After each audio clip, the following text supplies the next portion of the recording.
কি গো মায়েরা, আমরা আপনারা কতটুকু কৃষ্ণ বলে কাঁদি? কৃষ্ণ পাবো, কতটুকু তুলসী তলায় জল দিই কৃষ্ণ পাবো? কৃষ্ণ পেতে গেলে আগে কাঁদতে শিখতে হবে। আজকে সন্দীপনী মনি আজকে যেই না দেখেছে বাবা 4 জন এসেছে, ঘরে তো 4 ডাল আছে, জানে সেগুলো রান্না করে বৈষ্ণব সেবা হয়ে যাবে, কিন্তু অত সোজা নয় তো। এখানে যারা লক্ষ্মী, কালী, দুর্গা, সরস্বতী, মনসা, শীতলা ভক্ত তাদের পাপ আছে, কিন্তু যারা কৃষ্ণ ভক্ত, কি গো মায়েরা, যারা কৃষ্ণ ভক্ত হয় তাদের দশা কেমন হয়? যে করে আমার আশ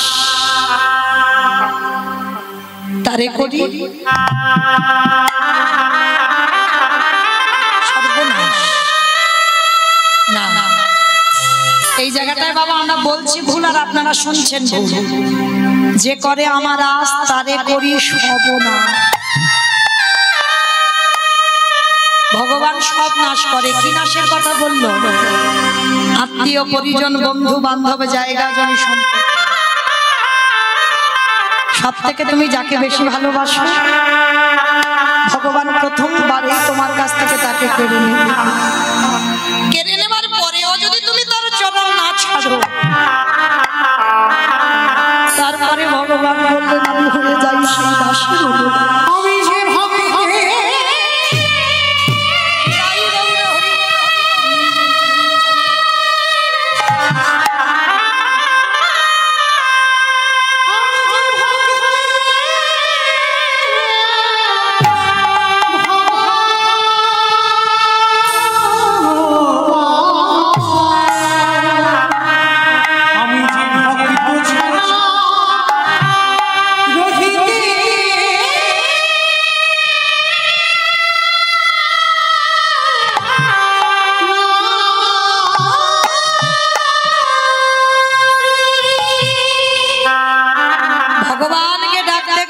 সবার আগে বিশ্বাস লাগে, আর এই পৃথিবীতে যার বিশ্বাস থাকে না সে জন্মে কেন কোনো জন্মেই ভগবান পাবে না। বিশ্বাসটা কিরকম থাকবে জানো? শুনে নাও বাবা, মহাভারতে তার প্রমাণ দিয়ে গেছে। পঞ্চপাণ্ডবের মা ছিল কুন্তী মা। পঞ্চপাণ্ডবের মা নয়, 3টে সন্তানের মা। যুধিষ্ঠির, ভীম, অর্জুন, নকুল, সহদেবের মা ছিল মাতৃ। কিন্তু মাতৃ যখন সহমরণ হলো, তারপরে সমাজে জানলো কুন্তী পঞ্চপুত্রের মা। প্রত্যেক দিন মা কুন্তী আগে বড় ছেলে যুধিষ্ঠিরকে খেতে দেয়, তারপর ছেলেরা বসে। তো আজকে যুধিষ্ঠির বলছে, ও মা, আজকে আমার ভীম ভাইয়ের বড্ড খিদে পেয়েছে, তুমি আমার ভীমকে খেতে দাও না মা। তা ভীম আজকে যা রান্না করেছে বাবা ভীমকে খেতে দিয়েছে। আর ভীমের এত খিদে পেয়েছিল, মা যা রান্না করেছে একাই খেয়ে ফেলেছে। ওর উদর এত ভর্তি করতে পারে না বাবা, যা রান্না করেছে সব খেয়ে ফেলেছে। আর মা কুন্তী এসে রেগে গিয়ে বলেন, ভীম, তোর এত খিদে, তোর এত লোভ, তুই একবারের জন্য তোর মার কথা ভাবলি না, তোর ওই ভাইদের কথা, তোর কারোর কথা ভাবলি না। যা রান্না করেছি তুই একাই সব খেয়ে ফেলেছিস। কেন রে তোর এত খাই? কিসের জন্য তোর এত খিদে? মা হয়ে যখন সন্তানকে বলল তোর এত খাই কেন, বড় অভিমান হলো। মা, আমি একটু খাই বলে তুমি আমায় এত বড় কথা বললে, আমার খাই। ঠিক আছে, আমি আজকে তোমার চরণ ছুঁয়ে কথা দিলাম, আমি আজকে থেকে আর খেতে চাইবো না। তো বলো, আজকে যে সব খেয়ে ফেলেছি তুমি আমার কাছে কি চাও? কুন্তী বলেন, ও তোর একটু খাবার তুলনা দিয়েছি বলে তোর এত অহংকার, গরম করে বলছিস কি চাই বলো? আর আজকের আমি তোর কাছে যেটা চাইবো তুই দিতে পারবি না। পারবো, বলো মা তুমি আমার কাছে কি চাও? তাহলে আমার মাথা ছুঁয়ে প্রতিজ্ঞা কর, যা চাইবো তাই দিবি। প্রতিজ্ঞা করলো, তাহলে দে, দিতে যদি হয় আমার একটা বস্তু এনে দে। বলো মা কি চাও? ভীম রে,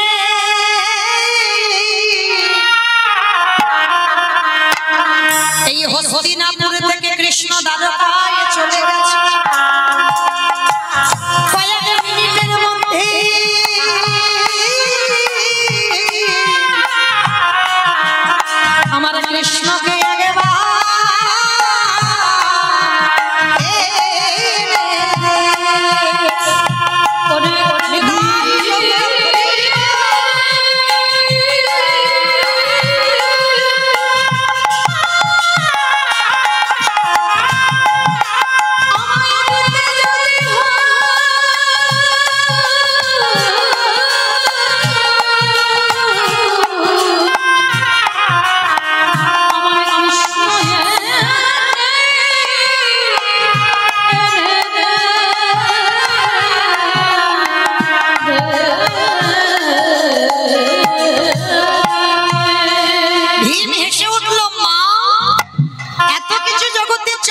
পাচ্ছিল তুমি আমার কাছে কৃষ্ণ চাইছো?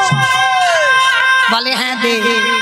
কারণ হস্তিনাপুর থেকে দ্বারকা 3 দিনের পথ, সম্ভব নয় বাবা কয়েক মিনিটের মধ্যে আনা। ভীম প্রতিজ্ঞা করলো মা মিনিট নয়, কয়েক সেকেন্ডে আমি কৃষ্ণকে আমার কাছে আনবো। যুধিষ্ঠির বলল ভাই তুই পারবি কি করে? হস্তিনাপুর থেকে দ্বারকা 3 দিনের পথ, অসম্ভব। বলে দাদা এই জগতে তোমার মতো মন্ত্র জ্ঞান আমার নেই, তোমার মতো বেদ বিদ্যা আমি কিছু জানি না। তবে দাদা আমি আমার কৃষ্ণকে ভালোবাসতে চাই। আনবি কি করে? দেখো না দাদা কি করে আনি।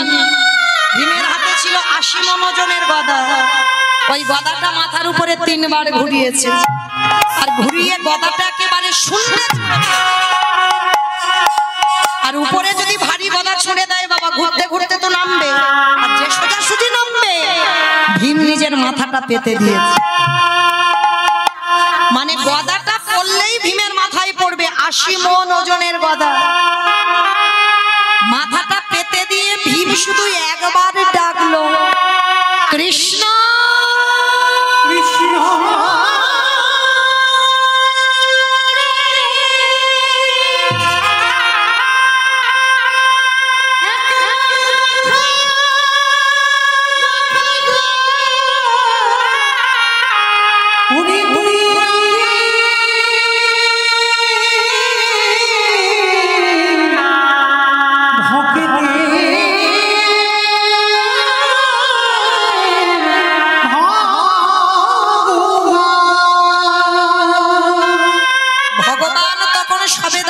সিংহাসনে বসবে, আর এদিকে ভীমের ডাকটা কৃষ্ণের কানে পৌঁছে গেল।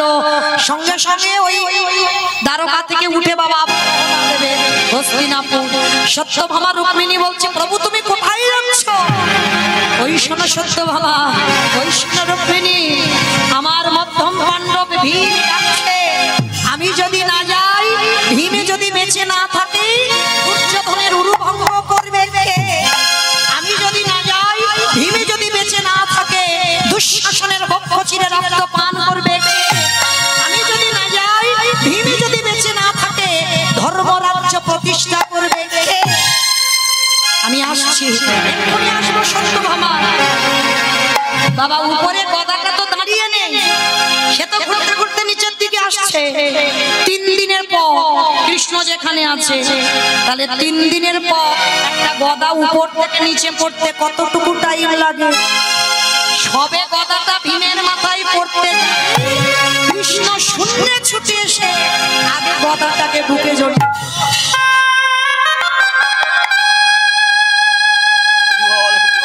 এক হাতে গদা নিল, আর এক হাতে ধুলা থেকে ভীমকে তুলেছে। যখনই ধুলা থেকে ভীমকে টেনে তুলছে, এক হাতে গদাটা ধরে আছে। ভগবান বলছে চিরে একবার যদি আমার আসতে দেরি হতো, এই গদা তোর মাথায় পড়ে তোর অপঘাতে মৃত্যু হয়ে যেত। কেন করে এমন করে ডাকলি বল, কেন ডাকলি? যদি আমার আসতে দেরি হতো। কথাটা শুনে বলে উঠলো ভীম এসেছিস। বাবা ভীমের খুব বিশাল বড় চেহারা, তো তার বুকে যেমন কৃষ্ণ ছোট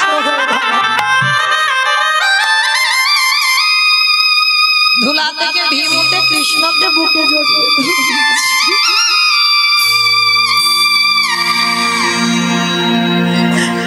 কৃষ্ণ আমার গদা মাথায় পড়লে আমার অপঘাতে মৃত্যু হবে, হবে কি করে? যে পক্ষে কৃষ্ণ রয় সে পক্ষের কি অপমৃত্যু? ভগবান বলছে এইরকম করে কেউ ডাকে, আমার আসতে যদি একটু দেরি হয়ে যেত, ভাবলি না কি হতো গদা মাথায় পড়ে? ভীম এসে বলছে আমি জানি তো আমার মাথায় পড়বে, আর আচ্ছা কৃষ্ণ, আমি যদি তোর ছবির সামনে দাঁড়িয়ে বলতাম কৃষ্ণ আমার মা তোকে ডেকেছে, তুই একবার আয়, তুই আসতিস? কত অজুহাত দিতিস, কত কৈফিয়ত আমাকে দিতিস, কিন্তু দেখলি তো এমন কায়দা করে ডাকলাম, 3 দিনের পথ কয়েকশো ছুটে। দূরে মা কুন্তি দাঁড়িয়ে দাঁড়িয়ে দেখছে ভীমের বুকে কৃষ্ণ। মা তো ছুটে এসে ভীমের চরণে হাত জোড়ো করে বসেছে। আমি মা, আমি তোকে প্রণাম করতে পারি না, তবে এতদিন আমি জানতাম আমার যুধিষ্ঠির ভালোবাসে, অর্জুন ভালোবাসে, নকুল সহদেব কৃষ্ণকে ভালোবাসে, আর ভীম শুধু খেতে জানে। তবে আজ আমার চৈতন্য হয়ে গেল, তোর মতো করে আমার কৃষ্ণকে কেউ করে।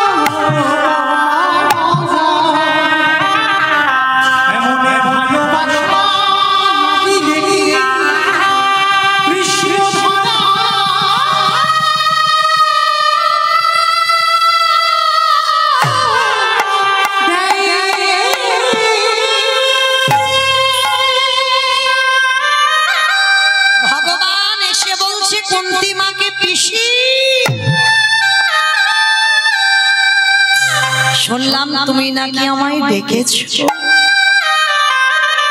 হরে কৃষ্ণ, যখন চলে যাচ্ছিস যে যা চাইলো তাকে তাই দিলি, ওই আমাকে তো কিছু দিলি। বলো কৃষ্ণ তুমি কি চাও? হরে কৃষ্ণ রে, তোর চরণে আমি জানাই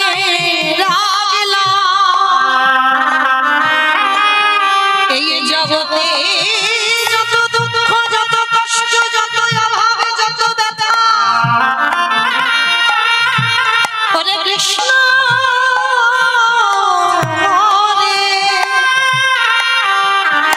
জগতে যত ব্যথা বেদনায় আছে, তুই একেবারে তোর পিসিমার মধ্যে ফিরায়।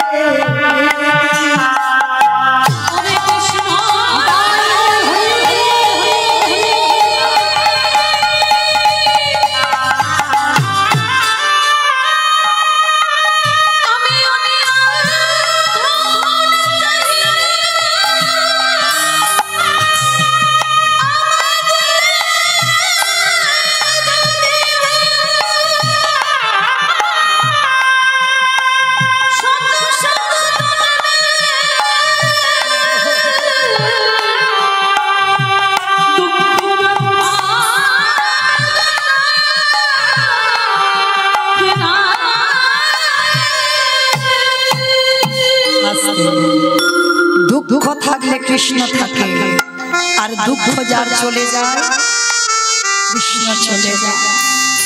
ওই জন্য বিজয় সরকার একটা গান লিখেছে বাবা, গানের ভাষাগুলো একটু শুনবে।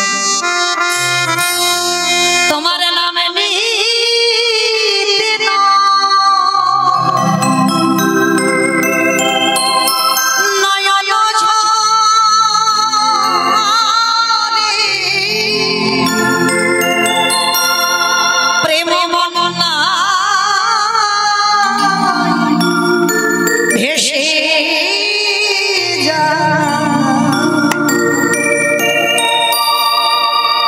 যদি জীবনে বাঁচতে হয় ভগবানের কাছে একটাই সম্পদ চাই, প্রত্যেককে বলবো চিরকাল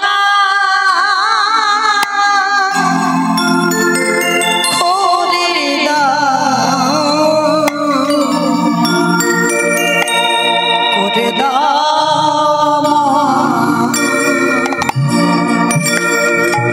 তোমার নামে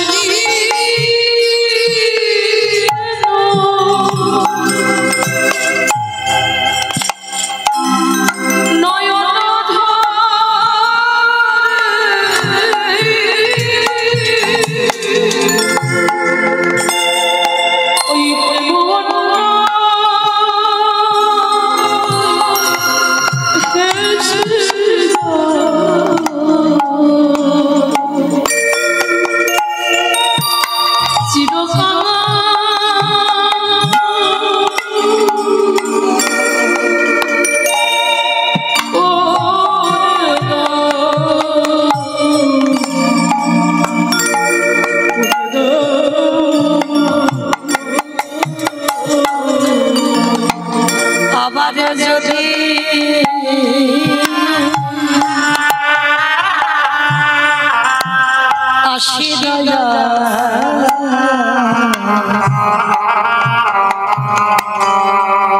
এ ভব সংসারে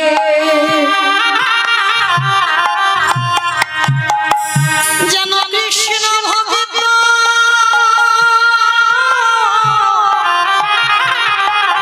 ও মায়ের গর্ভে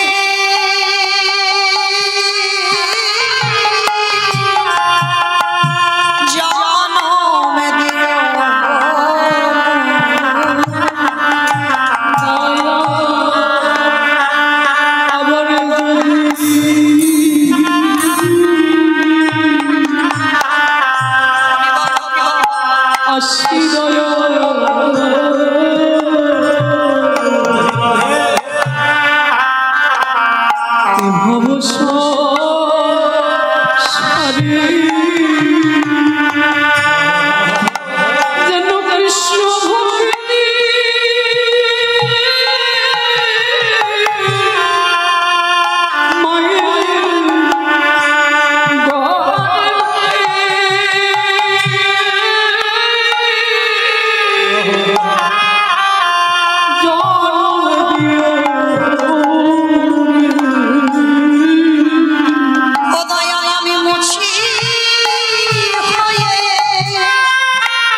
বাসনা ছেড়ে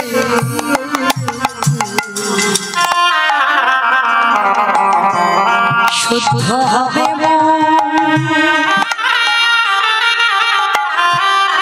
কবে ভক্ত সঙ্গে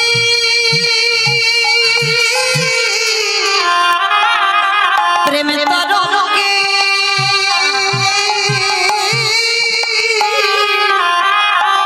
যাব মধুর বৃন্দাবন দয়া কামনা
জগৎকে শেখালো চাইতে যদি হয় দুঃখ কষ্ট অভাব ব্যথা বেদনা চাও কেন কষ্ট থাকলে কৃষ্ণ আসে আর কষ্ট চলে গেলে কৃষ্ণ চলে যায় এক বন্ধু আর এক বন্ধুকে ভালোবেসে তার জীবনের কি দুর্দশা হয় বন্ধু যদি করতে হয় বাবা আমার আজকে লীলাটা শ্রবণ করে বুঝতে পারবেন এমন বন্ধু হও যেমন বন্ধু যদি হতে হয় সুদামার মতো বন্ধু হও কত দারিদ্রতা ছিল তবু কিন্তু কৃষ্ণকে ভোলে আজকের মধুমঙ্গলের চরিত্র শ্রবণ করলে বুঝতে পারবেন যে আমার কৃষ্ণকে ভালোবেসে তার দুর্দশাটা কেমন হয়েছিল তো চলো একটু মন দিয়ে শুনবে মা কেমন কি দেখছো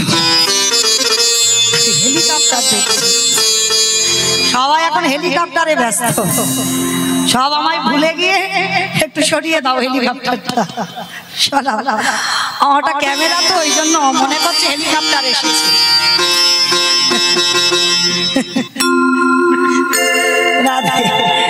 নামিয়ে নাও নামিয়ে নাও ভক্ত চঞ্চল হয়ে যাচ্ছে বেশ তো চলো আজকে আমরা সবাই এই লীলার মধ্যে জানতে পারবো বাবা কীর্তন শুনলে কি হয় কীর্তন গাইলে কি হয় আর যারা যারা ভগবানকে ভালোবাসে না সেবা করে না পূজা করে না তার শেষ জীবনে কি দুর্দশা হয় সবটাই আজকে লীলার মধ্যে জানতে পারবো তো চলেন তার আগে বাবা এই কীর্তনের শেষে আমার দুটো প্রশ্ন থাকবে কিন্তু উত্তর নেব তারপরে বাড়িতে যেতে দেবো নাহলে ছুটি হবে না বসে থাকতে হবে মানে কালকে যেখানে কীর্তন কুঞ্জ বর্ণন আছে তো গাইবো না কিন্তু প্রশ্নের উত্তর নেব তারপরে যাবো হ্যাঁ যত বৃষ্টি হোক চলো আজকে আমরা যাই বিষয়ে দেবর্ষি নারদ মনে মনে চিন্তা করলে অনেকদিন মরতে যাই না আজ আমি একটু মরতে যাব আমাইরা মর্ত কোনটা উপরটা মর্ত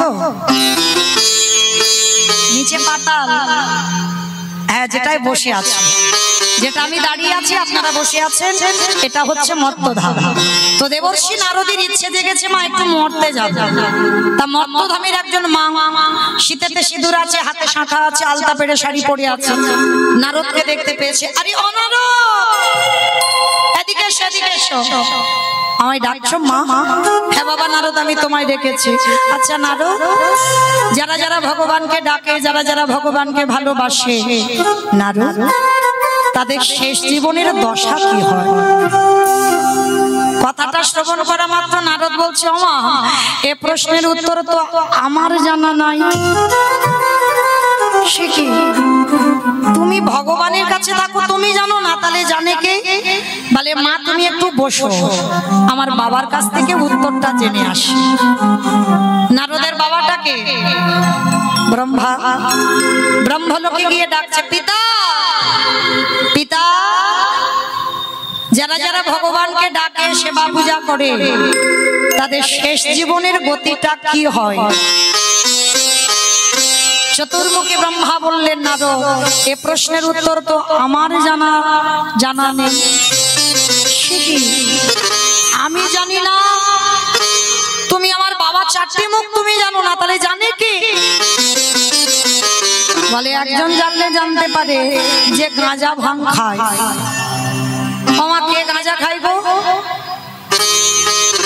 আর তোমাদের গ্রামে কেউ খায় না খায় তলে তলে খায় দেখবে কিন্তু বাবার নামে বদনাম রটেছে খুঁজলে কত পাওয়া যাবে কিন্তু কখনো বাবাকে বলো না যে বাবা গাঁজা খায় বাবা বৈষ্ণব ত্রিলোকের বড় বৈষ্ণব তিনি কি করে গাঁজা খান কখনো খান না তাহলে গাঁজা কোলকে নেয় কেন বলে উদ্ভেদ বিভূতের জন্য বাবার জন্য নয় বাবা গাঁজা খায় না তো আজকে আচ্ছা মা বাবা থাকেন কোথায় কৈলাস আর কৈলাসের থেকে প্রিয় জায়গা হচ্ছে শ্মশান আর বাবার বাহনটা কি ইঁদুর ইঁদুর ইঁদুর বাবার বাহন নাকি ও তো গণেশের বাহন ষাঁড় মানে বৃষ এইবার বাবা ভোলা না ষাঁড়ের পিঠে চড়ে ঘুরে বেড়াচ্ছে আর এদিকে আমার ব্রহ্মা আর দেবর্ষি নারদ গিয়ে ডাকছে ভোলা না ও ভোলা না এসো। তুমি তো দিন রাত হরি হরি কাটো। আচ্ছা ভোলা না, যারা যারা ভগবানকে ডাকে, যারা যারা ভগবানকে ভালোবাসে, তাদের শেষ জীবনের দুর্দশাটা কি হয়?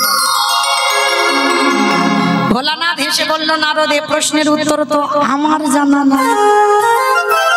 শিখি আমি জানি না, তুমি আমার বাবা জানো না, এ শিব জানে না, তাহলে জানে কে? বলে একজন জানলে জানতে পারে যে নামের নামে। আমার নামের নামীটা কে?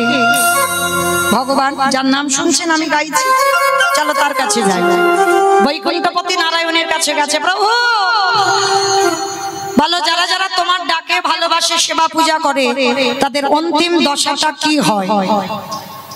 কথাটা শোনা মাত্র আমার ভগবান হেসে বলছে, নারদ এ প্রশ্নের উত্তর তো আমার জানা নাই।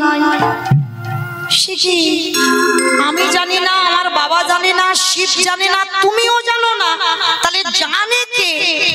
ভগবান হাসছে আর বলছে, শোনো, এই প্রশ্নের উত্তর তারাই দেবে। কারা জানো? যারাই আমার নাম ভালোবাসে, যারাই আমার নাম বদনে উচ্চারণ করে, যারা আমার নাম বদনে উচ্চারণ করে, ওই নয়ন জলে বক্ষ জগলে ভাষায় কৃষ্ণ ধ্যান, কৃষ্ণ জ্ঞান, কৃষ্ণ চরণ ছাড়া জানো। চলে যায় সেই ভক্তের কাছে। যেই না বলেছে চলে যাও সেই ভক্তের কাছে, সঙ্গে সঙ্গে বলছে, ও প্রভু, তা সেই ভক্তটা পাবো কোথায়? বলে, নারদ চলে যাও মর্তধাম। বলে, তোমার মাথা ঠিক আছে তো? মর্তে আমার ভক্ত? বলে, হ্যাঁ। ওরা শুধু খেতে যায় না, ঘুমাতে যায় না, টিভি সিরিয়াল মোবাইল দেখতে যায় না, তার মধ্যে দিয়েও অনেক অনেক ভক্ত আছে আমায় ভালোবাসে। ঠিক আছে, তাহলে চলো ঠাকুর আমরা যাই। মায়েরা নাম মনে রাখবেন, শেষে কাজে লাগবে। কে কে আসছে? ব্রহ্মা, বিষ্ণু, মহেশ্বর আর দেবর্ষি নারদ, চারজনে বৈষ্ণব রূপ ধারণ করেছে। আর বৈষ্ণব রূপ ধারণ করে আসছে কোথায়? মথুরা জেলার অন্তর্গত অবন্তী নগর গ্রাম, সেথায় সন্দীপনের বাড়ি প্রদীপ বিষ্ণা।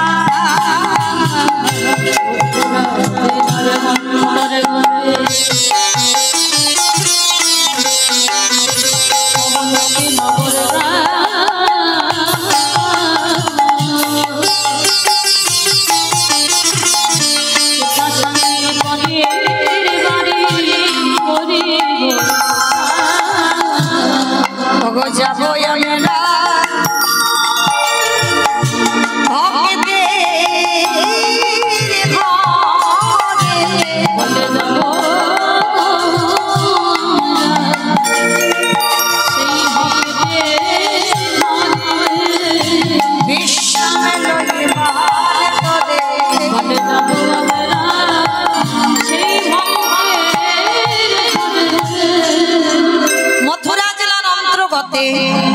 অবন্তী নগর গ্রাম।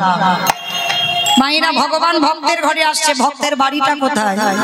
এই অবন্তী নগর গ্রামে ভগবানের গুরুদেব থাকতেন, যার নাম সন্দীপনী মণি।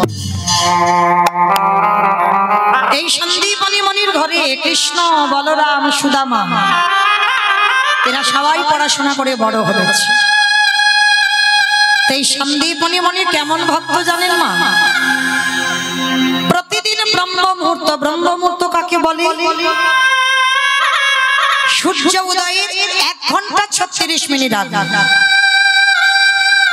যেমন এই নিয়ম সেবা চলছে, সবার প্রথমে আমাদের নিয়ম ব্রহ্ম মুহূর্তে স্নান, ভোরের বেলা স্নান, দীপ দেওয়াটা পরে, আগে ভোরে স্নান। তো আজকে লক্ষ্য করে দেখেন বাবা, সন্দীপনী মণির একটা সংকল্প ছিল। যেমন অনেক অনেক ভক্ত বাবা সংকল্প করে, অনেক অনেক ভক্ত মানত করে, ঠিক এই রকম সন্দীপনী মণির একটা মানত ছিল, একটা সংকল্প ছিল। আমৃত্যুকাল মানে জীবনের শেষ দিন পর্যন্ত আগে ওই ব্রহ্ম মুহূর্তে যমুনা স্নান করে দরজার ধারে বসে থাকবে, অতিথি সেবা দেবে, তারপরে ভিক্ষায় গিয়ে রন্ধন করে গোবিন্দ সেবা দেবে, তারপরে নিজে প্রসাদ পাবে। এটা নিত্য সংকল্প। তো আজকের আমার ভগবান আসছে মা, সেদিন সকালবেলা 3 জন বৈষ্ণব সেবা হয়ে গেছে, আর মাধুপুরি করে যা কিছু পেয়েছে রন্ধন করে আমার ভগবানের চরণে নিবেদন করছে। দয়াময়, সেই ছোট্টবেলা থেকে তোমায় ভালোবাসছি, ছোট্টবেলা থেকে তোমায় ডাকছি, তুমি কি পারো না আমার ডাক শুনতে? ওগো দয়াময়,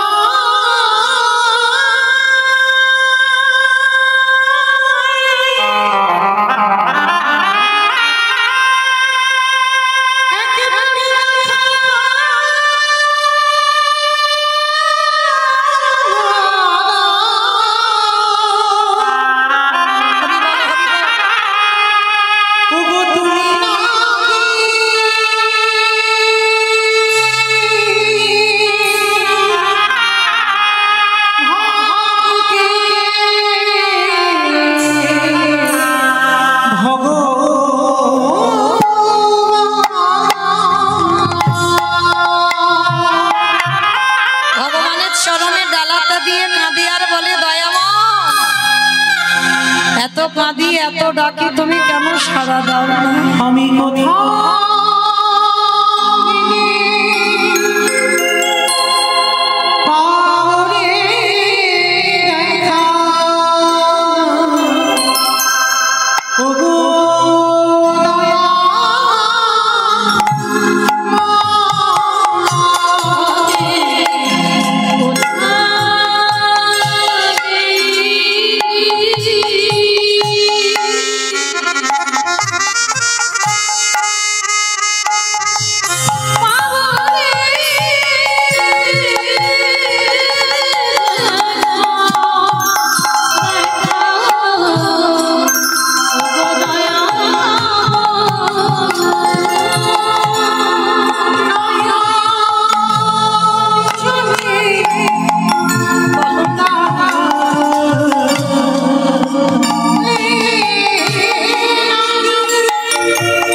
সন্দীপনী মনি ভগবানের চরণে বসে বসে কাঁদছে, আর ঠিক সেই সময়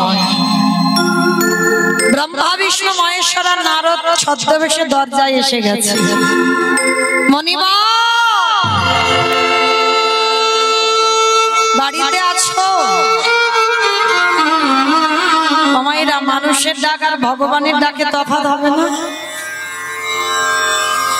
যদি কোনোদিন ভগবান তোমায় ডাকে,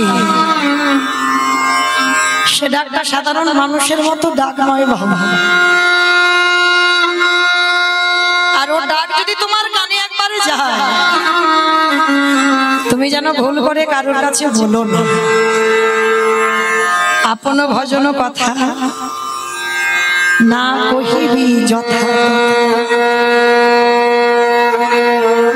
তুমি জীবনে ভজনের মানুষ না পাও, জীবনে তুমি তোমার ভজনের কথা কাউকে বললো না। সন্দীপন মনি যেই না চারজন বৈষ্ণবকে দেখেছে বলছে আসুন আসুন, আজ আমার দিনটা কত ভালো গো, সকালবেলা 3 জন বৈষ্ণব সেবা দিয়েছি, আবার দুপুরবেলা 4 জন, আসুন আমার ঘরে আসুন। ভাবতে পারছেন না যে নিজের পেটের ভাত জোগাড় করতে পারে না, সে আজকের বৈষ্ণব সেবা দেওয়ার জন্য কাঁদে। আচ্ছা বলো তো, আগে অতীতের সেবা না আগে ভগবান সেবা? জানি সবাই, মানি কজন? এখানে আমরা যতজন আছি সবাই কিন্তু জানি যে আগে অতীতের সেবা। কিন্তু দেখবেন মা, কোনো কারোর ঘরে যদি দুপুরবেলা হয়তো বাড়ি সবার খাওয়া হয়ে গেছে, তুমি একা বাকি আছো, কোন ভিক্ষুক গিয়ে যদি বলে ওমা দুটো খেতে দিবি, কদিন ভালো করে খাওয়া হয়নি রে, খেতে দে না। অনেক মায়েরা আছে মুখের উপরে বলে দেয়, এই যে আমার হাত জোড়া, এখন খেতে দিতে পারবো না, অন্য বাড়ি দেখো। যদি বলো মা এটা আমার গল্প কথা নয়, আমার নিজের চোখে দেখা, আমার নিজের কানে শুনি। অনেক ছোটবেলায় দেখেছি, কিন্তু মৃত্যুর আগের দিন পর্যন্ত ভুল তাই সবার চরণ ধরে জীবনে যদি দুপুরবেলা কোনোদিন অতিথি আসে, অতিথি তো তাকে বলে যার তিথির জ্ঞান নেই, যে বলে আসে না। বাবা ফোন করে যে আত্মীয় পরিজন আসে, এরা অতিথি নয়, এরা তো ফোন করে এসেছে, তাদের জন্য রান্না করেছে। অতিথি তাকে বলবে যে বিনা নিমন্ত্রণে আসে, বিনা বলায় আসে, যার সময়ের জ্ঞান নেই, যে তিথির জ্ঞান নেই, যে কোনো টাইম জেনে আসে না, হঠাৎ তোমার বাড়ি আসে। যদি এমন কেউ এসে যায়, মনে রেখো বহু জন্মের ভাগ্য তোমার, বহু জন্মের সুকৃতি তোমার। বলা তো যায় না গো, কখন কার ঘরে ভগবান কোন বেশি এসে দাঁড়িয়ে যায়। আর ভগবানকে যদি একবার দূর করে দাঁড়িয়ে, সারা জন্মে মাথা ঠুকে কাঁদলেও আর ফিরে পাবো না। ওই জন্য ভগবান যখনই আসে, কোনদিন ভগবান যে রূপে তুমি পূজা করছো ওই রূপে কোনদিন তোমার দেখা দেবে না। ভগবান এমন রূপে আসবে যাকে দেখে তুমি ঘৃণা বোধ করবে। ওই জন্য সবার আগে মনুষ্য জীবনে কর্তব্য বাবা, মানুষ হয়ে মানুষকে ভালোবাসো। তুমি যদি মানুষকে ভালোবাসতে না পেরেছ, তুমি আমার ভগবানকে কোনোদিন ভালোবাসতে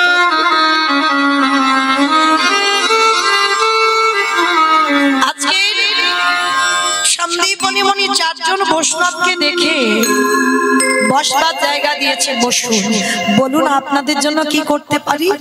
ভগবান ছদ্মবেশে বলছে, মুনিবর বড্ড খিদে পেয়েছে, একটু খেতে দেবে গো। বৃন্দাবনে 3 দিন ঘুরছি, কেউ খেতে দেয়, দাও কিছু খেতে। ভগবান বড় ছলনা। সন্দীপনী মনি বলছে, বেশ আপনারা বসেন, আমি দেখছি কি ব্যবস্থা করা যায়। সন্দীপনী মনি জানে বাড়িতে চাল ডাল আছে, সেগুলো সেবা দিলে বৈষ্ণব সেবা করে। অত সোজা নয় মা, কতটুকু কৃষ্ণ বলে কেঁদেছো, কৃষ্ণ পাবে। আমার রাধারানী 100 বছর কেঁদেছে কৃষ্ণ বিরহে, 1-2 বছর না, 100টা বছর। আমার রাধারানী গোবিন্দের সঙ্গে সাক্ষাৎ করে প্রশ্ন করেছিল, বধূ যে রাধারানী এক পলক তোমায় না দেখে থাকতে পারে,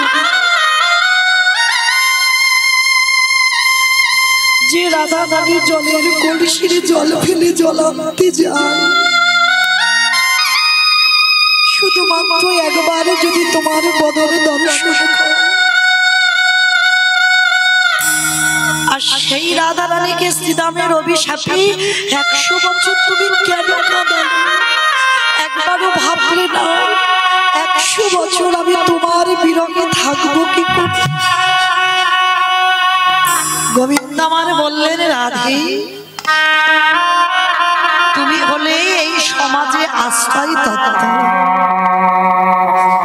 তুমি সমাজে আশ্রয়, আমি হলাম বিষয়। রাধে আজকে তুমি যেমন কৃষ্ণ প্রাণ কৃষ্ণ বলে কাঁদছো, রাধে তোমার মতো করে কেউ যদি হা কৃষ্ণ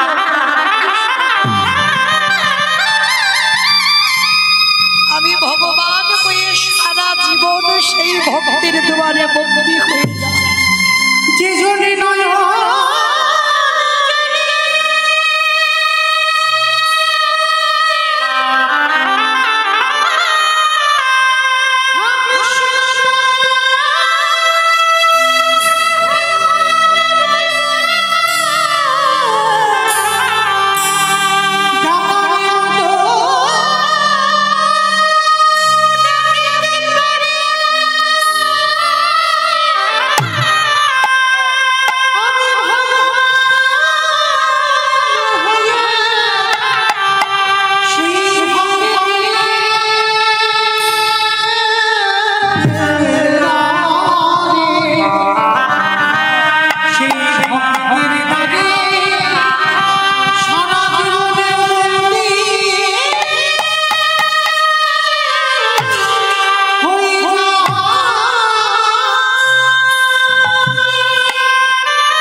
সারা জীবন আমি তার ঘরে বন্দী হয়ে, তাই তো তুমি আশ্রয় করে, তুমি আশ্রয় হয়ে 100 বছর তোমাকে কাঁদালাম, তোমাকে দেখে যেন সমাজ শেখে। এইবার লক্ষ্য করে দেখেন বাবা, আমার পরম বৈষ্ণব বাবা ভোলানাথ সেদিন প্রতিজ্ঞা করলো, কৃষ্ণ আগত কলিতে আমি শিব নয় অদ্বৈত, তুই আমার কৃষ্ণ নয়, তুই হবি নিমাই চাঁদ। আমি 12 বৎসর তুলসী ভাসিয়ে তোকে আহ্বান করব, তোর থেকে 52 বছরের বড় হব। যেদিন আমি ওই শান্তিপুর থেকে সুরধনী গঙ্গায় 3টি তুলসী পত্র ভাসিয়ে তোকে বৈকুণ্ঠ থেকে আহ্বান করব, তুই যেদিন নদীয়ায় নামবি আমি শান্তিপুর থেকে তোর সঙ্গে দেখা করতে যাব। আজ যেমন রাজস্বী যজ্ঞে তোর চোখের জল আমার মতো পুকুরের পায়ে পড়লো, এই পুকুরে যেদিন নদীয়ায় যাবে তুই আর আমি দুজনে প্রথম সাক্ষাৎ হবে। আমি কথা দিলাম ওরে সেদিন এমনি করেছ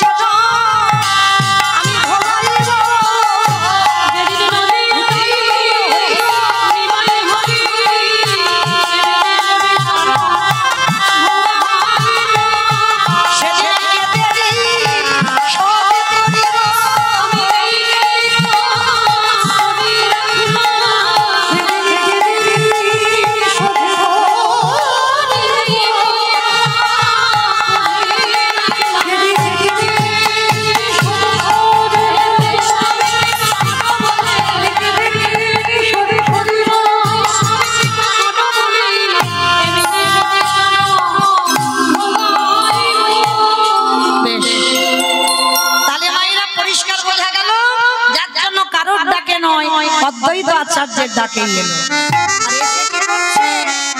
কেহ বলে পুরবেতি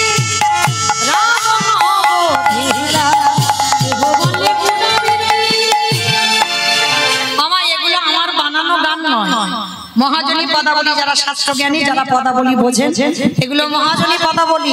আচ্ছা এই বৈষ্ণব পদাবলী শুনতে গেলে একটু কাজ করতে হয়, তাহলে উলুগুলো কই?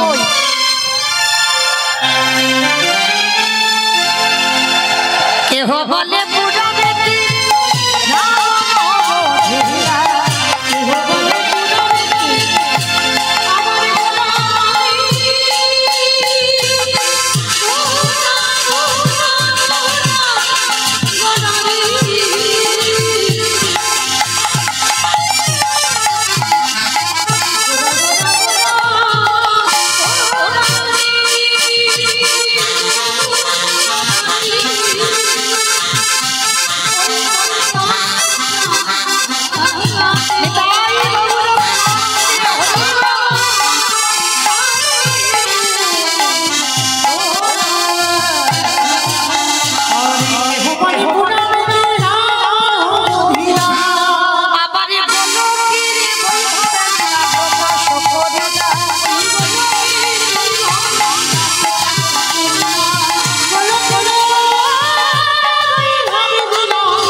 জানি তাই চলুন এবার সবাই যাব মধুমাস ধাম বৃন্দাবন ধাম।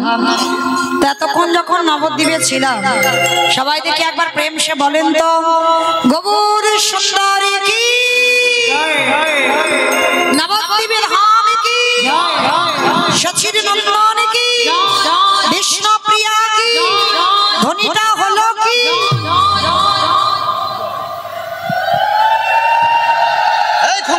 আমা বললাম ধ্বনিটা হলো কি? এটাও জয়, এইটা জয় নয়। আচ্ছা চলো আজকে আমরা সবাই যখন একত্রিত হয়েছি এবার আমরা একটা ভজন গাইতে গাইতে বিষয় যাই। আশ্রয় ছিলাম, আশ্রয় ত্যাগ করে বিষয় ধরবো। এবার বিষয় যেতে গেলে বৃন্দাবন যেতে হবে। মায়েরা একটা ভজন গাওয়া হবে, বলেন তো গাইবে হবে একটা ভজন? বেশ, তো চলো তবে ভজন তো হবে, তার আগে একটা নিবেদন। মায়েরা এই যে ভালো করে বুঝবে, কিন্তু বুঝে তারপরে বলবে কেমন? যারা যারা সিরিয়াল দেখে কতক্ষণ করে হয়? 1 ঘন্টা। ওদের টিভি নাকি 1 ঘন্টা করে হয়। কতক্ষণ হয় মা যারা দেখো বলো? 1 ঘন্টা। বেশ, আচ্ছা 1 ঘন্টা গোটাটা হয়? হ্যাঁ, 15 মিনিট অ্যাডভার্টাইজ দেবে আর 15 মিনিট মূল কাহিনীটা হয়। আচ্ছা মা এই কথাটা কেন বললাম একটু বুঝতে পেরেছো? আচ্ছা যারা পারোনি একটু খুলে বলি। এই যে এতক্ষণ আমার কীর্তন হবে, এখনো চলবে, এতক্ষণ চললো, তো এর মধ্যে বাবা এতটুকু বাবা অনেকে দেখবেন সিরিয়াল দেখতে দেখতে যেই অ্যাডভার্টাইজটা দেয় যেন মাথাটা দেওয়ালে ঠুকে, মানে সিরিয়ালটা জমে গেছে, তুম করে অ্যাডভার্টাইজ দিয়ে দিল, ভাল লাগছে না তবু কিন্তু বসে থাকতে হয়। কেন? ওই কোম্পানিগুলোই তো সিরিয়ালটা চালাচ্ছে। তাহলে এতক্ষণ আমি কীর্তন গাইলাম, 10 মিনিট আপনাদের কাছে আমি চাই। কেন? এই 10 মিনিট ওরাই তো আমার অনুষ্ঠানটা চালাচ্ছে, আর ওদের জন্য যদি না বলি বাবা তাহলে অনুষ্ঠানটা হবে কি করে? তাহলে আমার সঙ্গে আপনাদেরও দেখা হবে না, আর আমি আপনাদের কাছে আসতে পারবো না। তাহলে যারা অনুষ্ঠান চালাচ্ছে তাদের জন্য আমি 10 মিনিট আপনাদের কাছ থেকে একটু চেয়ে নিলাম। প্রত্যেকের কাছে আমার নিবেদন, আপনারা বুঝতে পারছেন যে কীর্তন হবার কথা ছিল না, তবু কিন্তু এই দুর্যোগের মধ্যে দিয়েও হঠাৎ করে বৃষ্টি এলো, তবু আমার দাদা ভাইরা, বাবারা ভাইরা, আমার দিদি ভাইরা যারা আছেন কীর্তন করাচ্ছেন, খুবই সমস্যার মধ্যে দিয়ে, আর্থিকও সমস্যা আছে, তো তার জন্য আপনাদের কাছে আমার বিনীত নিবেদন, যতজন ভক্ত এসেছেন কৃপা করে আপনাদের কাছে আমার বিনীত প্রার্থনা যে আমার দিদি ভাইরা বা দাদা ভাইরা কারা যাবেন আপনাদের কাছে, যার যেমন সামর্থ্য আছে, যার যেমন ক্ষমতা আছে, আপনারা ওদের আঁচলে একটু একটু করে দান করবেন। সবাই যদি একটু একটু করে দেন এতজন ভক্তের মধ্যে তবু অনেক, কারণ ব্যাংকে টাকা জমালে নমিনও লাগে, কিন্তু এইখানে যদি আমার গোবিন্দ সেবায়, ভক্ত সেবায় যদি কেউ কিছু দাও এতে কোনো নমিনও লাগে না, কারণ আমরা ঘরে ঘরে হরিবাস তৈরি করতে পারি না মা। তো যারা করছেন তাদের যদি একটু সাহায্য করতে পারি, সাহায্যের হাতও বাড়িয়ে দিই, তাতেও অনেক পাওয়া। তাই আমার দিদি ভাইরা যাবেন আপনাদের কাছে, প্রত্যেকের কাছে নিবেদন বাবা একটু একটু করে আপনারা দেবেন, কেউ বইমুখ করবেন না, কেমন? আর যারা যারা দেবে মা চেষ্টা করে যেন ঝনঝন আওয়াজটা না হয়, আরে একটু বেশি বেশি দিও, কেমন? গান কীর্তন চলছে তো, যদি ওই ক্ষুদ্র গুলো দাও ঝন ঝন করে আওয়াজ হবে, এখানে ব্যাঘাত হবে, ওই জন্য বলছি একটু বেশি বেশি ব্যবস্থা করো, কেমন? সবাই কিন্তু দেবে, কেউ বইমুখ করবেন না। চলো এবার একটা ভজন গাইতে গাইতে বৃন্দাবন যাবো। ওই সম্প্রদায় নয়, সবাই যাবে। ওই দেখে একটু উলুধ্বনি দাও।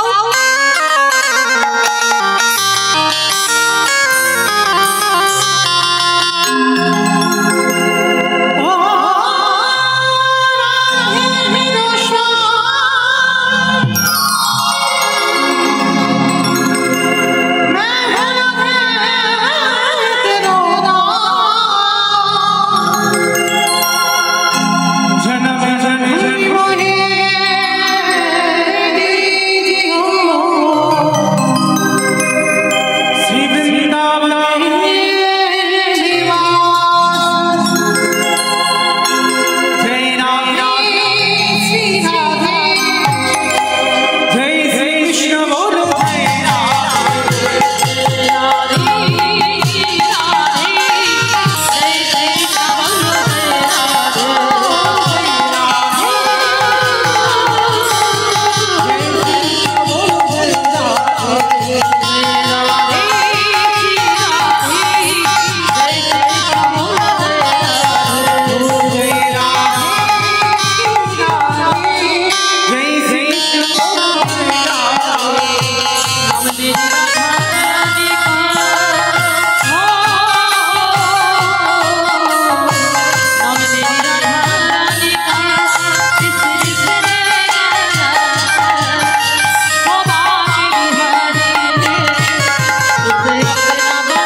একবার সবাই দিকে হাত দুটো তোলো তো দেখি একসঙ্গে সবাই এই কান বলে বলছি মাতালি দিব্যি আর বলবো সবাই ও মা সব ধসে যাচ্ছে গান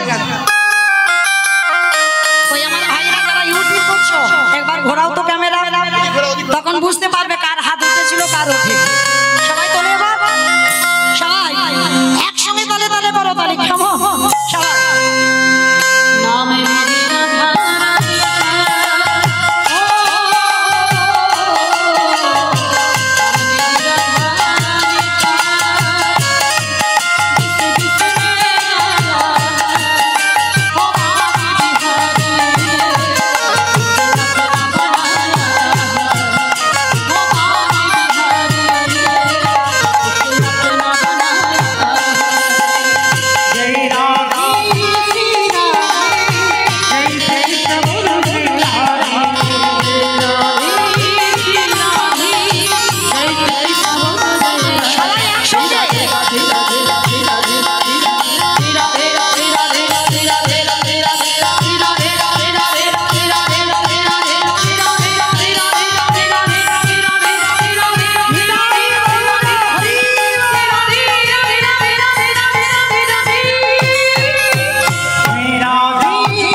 বলো কে শুনছো বোঝা যাবে এবার এতক্ষণ ধরে বসে আছি বলো কোথায় ছিলাম ভুলে গেছো ভগবান অতিথি রূপে এলো সন্দীপন মনির ঘরে তাই তো বেশ এইবার যেই না ঘরের মধ্যে গিয়ে অতিথি সেবা দেবে চালের হাঁড়িটা খুলেছে বাবা একটাও চাল ডাল নেই কেন ওই যে ঘরে আমার রাস্তায় করি সব নাশ করে দিল কিচ্ছু ঘরে নেই আর এই সন্দীপনী মনির একটা 5 বছরের ছেলে আছে যাকে বাবা আদর করে মধুমঙ্গল বাবা মধুমঙ্গল বলতো না বাবা আদর করে বটু বলে ডাকতো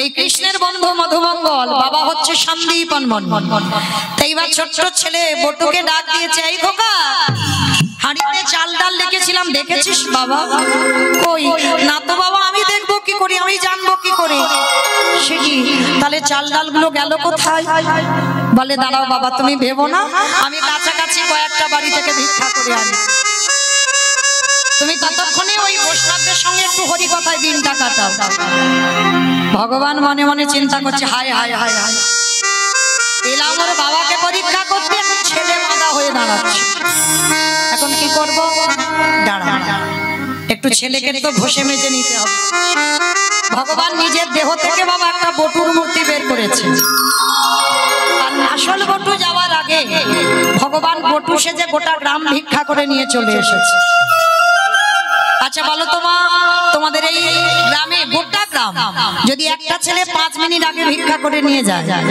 আবার যদি সেই ছেলেটা ভিক্ষা করে নিয়ে যায় আবার নিতে আসে দেবেন ভিক্ষা মেরে তারা করবে না 5 মিনিট আগে এসে নিয়ে গেলি আবার এসেছিস ভগবান এই রকম পরীক্ষাটা করছে এইবার লক্ষ্য করেন ভগবান বটু সেজে ভিক্ষা করে নিয়ে দিব্যি ওদের বাড়িতে বসে আছে এবার আসল বটু যাচ্ছে যেই না ব্রজমাদের দরজায় গিয়ে দাঁড়িয়েছে সমস্ত ব্রজমায়েরা দেখা মাত্র বলে উঠল এই ছেলে সকালবেলা তোর বাবা ভিক্ষা করে নিয়ে গেল তুই 5 মিনিট আগে ভিক্ষা করে নিয়ে গেলি আবার তোর বাবা তোকে পাঠিয়েছে দেখাচ্ছি মজা তোকে দাঁড়া সবাই মিলে ওই বেতের বাড়ি দিয়ে বটুকে বেতে আঘাত দূর কৃষ্ণ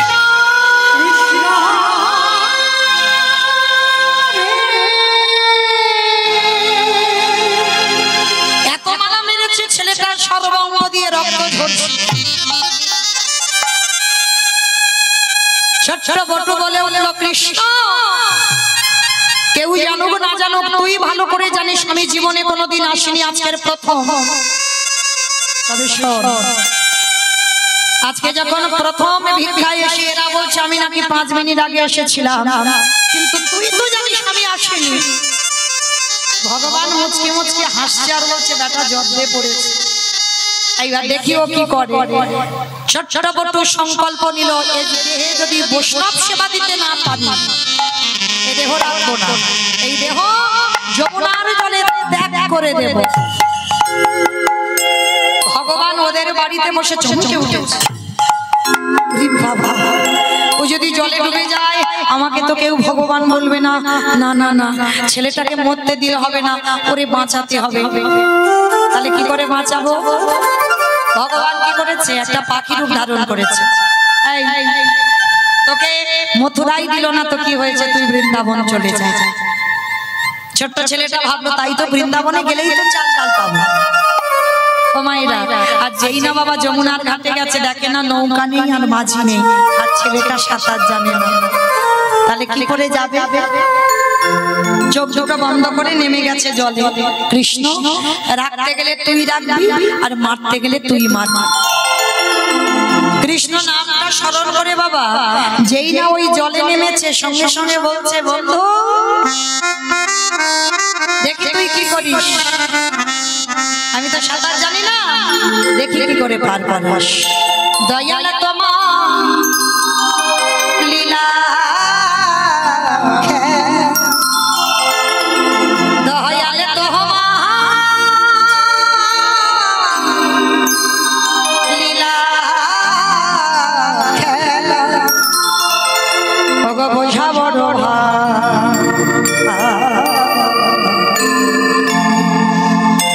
দিনের বন্ধু করুণা সিন্ধু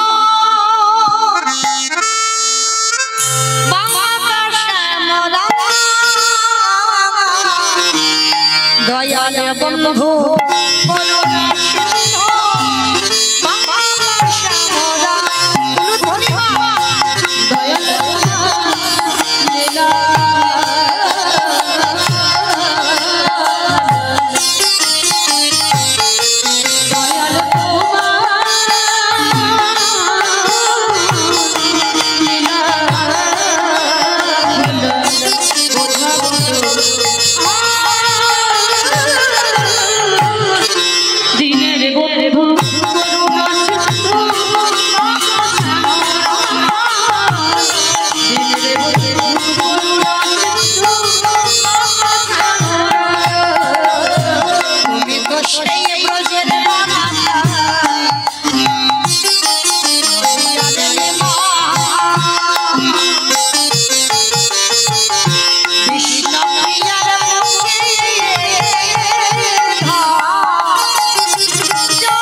চোখটা খুলেছে দেখে না ওই বৃন্দাবনে পৌঁছে গেছে, যমুনা নদী পার হয়ে। কৃষ্ণ তোর এত অহিতুকি কৃপা, তুই আমায় পার করে দিলি। মা পূর্ণমাসীর ঘরে বাবা চাল ডাল সবজি যা যা দরকার পুডলিতে করে বেঁধেছে, বেঁধে নিয়ে মাথায়তে তুলে নিয়েছে। আবার যমুনা পার হলে বৈষ্ণব সেবা হবে। অত সোজা নয়, ভগবান কুর্ম হয়ে জলের তলায় বসে আছে।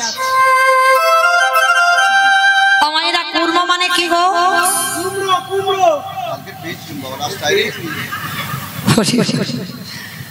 আমার কুরমা মানে কি গো, কুমড়ো? কচ্ছপ। আপনাদের এখানেই আস্তে আস্তে অনেক বড় একটা কচ্ছপ পেয়েছিলাম রাস্তায়, 3 কেজি। বাবা, কালকেই রাতে পেয়েছি এখানেই আস্তে আস্তে। তো সেটা আবার ছেড়ে দিয়েছি বাবা, একটা আস্তে আস্তে অনেকটা রাস্তা এলাম, একটা পুকুর দেখতে পেয়েছি, জানি না তো কার পুকুর, সে পুকুরে কচ্ছপটা ছেড়ে দিয়ে চলে এসেছে, অনেক বড়। তো এই যে কচ্ছপ যারা দেখেছো, সেই কচ্ছপের পিঠ যারা দেখেছো, পিঠটা পিছল মতো নয়, কচ্ছপের পিঠ একটু পিছল মতো। তো ছেলে, ছোট্ট ছেলে বলবো তো জানে না ভগবান কচ্ছপ হয়ে আছে।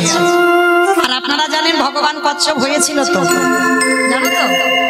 সত্য যুগে ভগবান 5টা অবতার, মৎস্য, কুর্ম, বরাহ, নৃসিংহ, বামন সত্য যুগে। ত্রেতা যুগে 2টোই রাম, একটা ভৃগু বংশী যমতকুনির ঔরসে মা রেণুকার গর্ভে জন্ম নিল ভৃগুরাম বা পরশুরাম, আর একটা ক্ষত্রিয় কুলের রাজা দশরথের ঔরসে মা কৌশল্যার ঘরে জন্ম নিল দাশরথী রাম বা সীতাপতি রাম। আর দাপরে একটা বলরাম অবতার, আর কলিতে একটা হয়ে গেছে বুদ্ধ অবতার, আর একটা আসবে কলকি অবতার। হ্যাঁ, এই যে 10টা অবতার, 9টা কমপ্লিট হয়েছে, আর একটা বাকি আছে। তো আজকের ভগবান লীলাতে কচ্ছপ হয়ে জলের তলায় বসে আছে। কেন গো বাবা, মনে রাখবে ভগবানকে যদি ভালোবাসা যায় না, ভগবান সারা জীবন তোমার সামনে ঢাল হয়ে দাঁড়াবে। কি গো, দাঁড়াবে না?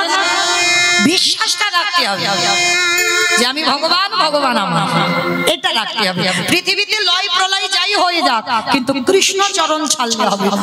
যাই হয়ে যাক, যত ক্ষতি হোক, যত যা কিছু হোক, কৃষ্ণ চরণ ভুললে হবে না বাবা।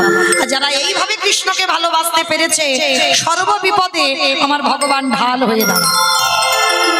যদি বলো প্রমাণ, দেখবেন গীতার পাতার ছবি, আমার কথা নয় মা, বাড়িতে যারা যাবেন গিয়ে দেখবেন গীতার ছবিটা, ওটা ছবি নয়, ভালো করে লক্ষ্য করবেন, অনুভব করবেন। ভগবান ঘোড়ার লাগাম ধরে আছে, ভগবানের মাথায় ছাতা নেই, আছে কি? দেখবেন গিয়ে ছবিতে, ভগবানের মাথায় ছাতা নেই। আর যে ছেলেটা রথের উপরে বসে আছে ভগবানের থেকে উপরে, তার মাথায় ছাতা দেওয়া আছে। ভগবান জগৎকে বোঝালো আমি কষ্ট পাবো, আমি দুঃখ পাবো, ব্যথা পাবো, কিন্তু আমার ভক্ত যেন ভালো থাকে। আর কুরুক্ষেত্রের মাঠে যত আঘাত, আমার ভগবান আগে হৃদয়টা ঢাল করে পেতে দিয়েছে। মানে যত আঘাত নিজে নেবে, তারপরে পিছনে ভক্ত। তো যার জন্য ভগবানের এত অহিতুকি কৃপা, যার জন্য ভগবানের হৃদয়টা ঢাল করে পেতে দেওয়া, সে ভক্তটা তো যেমন তেমন ভক্ত নয় বাবা। কি গো মাইরা, যার জন্য ভগবান কি কুরুক্ষেত্রের মাটির হৃদয়টা ঢাল করে দিত? তাহলে ভক্তটা কে? ভালো করে শুনে নাও, ভক্তটা কে ছিল? বিষ্ণু থেকে ব্রহ্মা, ব্রহ্মার পুত্র উগ্রীব, উগ্রীবের পুত্র সোম, সোমের পুত্র বুধ, বুধের পুত্র পুরুরবা, পুরুরবার পুত্র আয়ুষ, আয়ুষের পুত্র নহুষ, নহুষের পুত্র যজাতি, যজাতির পুত্র যদু, যদুর পুত্র কুরু, কুরুর পুত্র জন্মেঞ্জয়, জন্মেঞ্জয়ের পুত্র গতিষ্ঠান, গতিষ্ঠানের পুত্র মনুষ্য, মনুষ্যর পুত্র চারুপল, চারুপলের পুত্র রুদ্রাসন, রুদ্রাসনের পুত্র হৃদেশ, হৃদেশুর পুত্র রক্তিনাথ, রক্তিনাথের পুত্র ব্যাভি, ব্যাভির পুত্র দুষ্মন্ত, দুষ্মন্তর পুত্র ভরত, ভরতের পুত্র ইক্ষু, ইক্ষুর পুত্র সংবরণ, সংবরণের পুত্র সুধনু, সুধনুর পুত্র সহদ্র, সহদ্রর পুত্র যবন, যবনের পুত্র কৃতি, কৃতির পুত্র উপরিযবস, উপরিযবসের পুত্র জরাসন্ধ, জরাসন্ধর পুত্র সহদেব, সহদেবের পুত্র সমাচি, সমাচির পুত্র কুশু, কুশুর পুত্র জম্ভ, জম্ভুর পুত্র সুরত, সুরতির পুত্র বিহরত, বিহরতের পুত্র আজুকানু,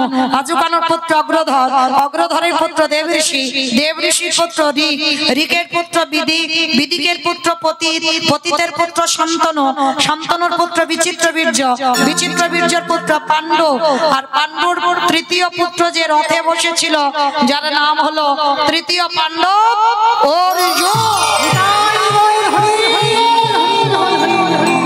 এত বড় বংশের ছেলে, যার জন্য ভগবানের এত অহিতুকি কৃপা।